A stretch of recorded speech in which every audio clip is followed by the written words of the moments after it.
This is Grossman and Reilly Masterson, and we're going to talk about visual arts and important artists during the Great Depression. Although the Great Depression was known for great suffering and misery, it inspired artists to create their most famous and impressionable work.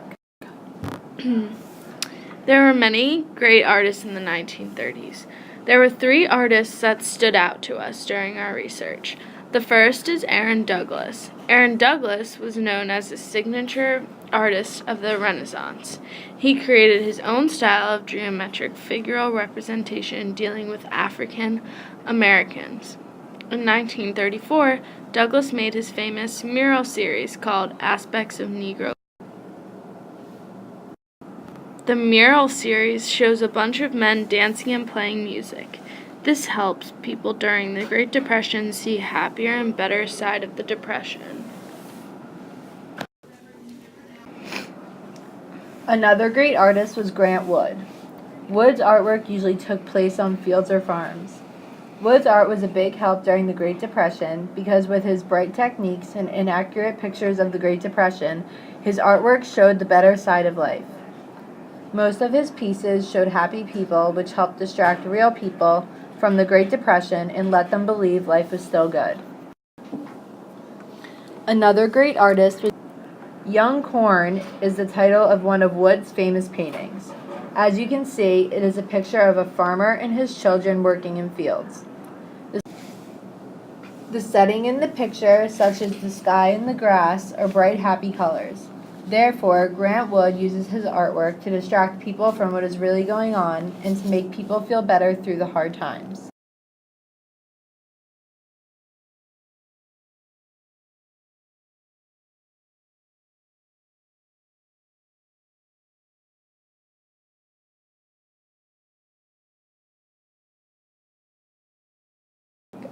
"5 years in Paris learning Cubism and new trends for his future projects. His work showed concern for figures, design, Thomas and Hart arrangement. Benton was similar to What Grant made Wood. Benton's work However, so special Benton's artwork was that it based had on a setting energetic of small style, towns in the and it Midwest focused on and the South. vigor of Americans. Benton was known as Just a like principal Grant Wood American and Aaron regionalist Douglas, painter. this artwork helped Benton spent suffering 5 years people in Paris of the Great Depression see learning the happier. Cubism and new trends for his future projects. And this is one of his most famous paintings.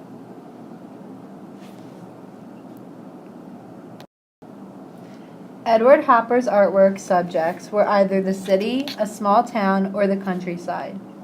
Hopper used techniques and special designs to make certain things stand out in his art.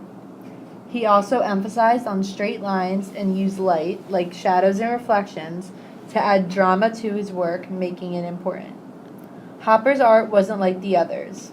When people make it into Hopper's work, they usually look lonely, and Hopper does not hide that. He had a deep emotional attachment to the native environment.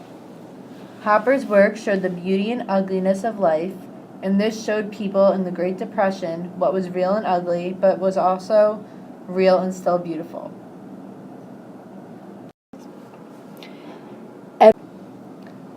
This is a picture of one of Hopper's famous paintings. Artists produced their best work back in the 1930s. The Great Depression forced many artists to move home from Europe, and it brought them all together. New York became the center of the art education, as it held new galleries, schools, museums, and more.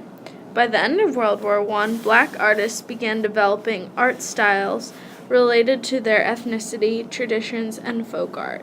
This gave them a sense of independence while suffering through the Great Depression.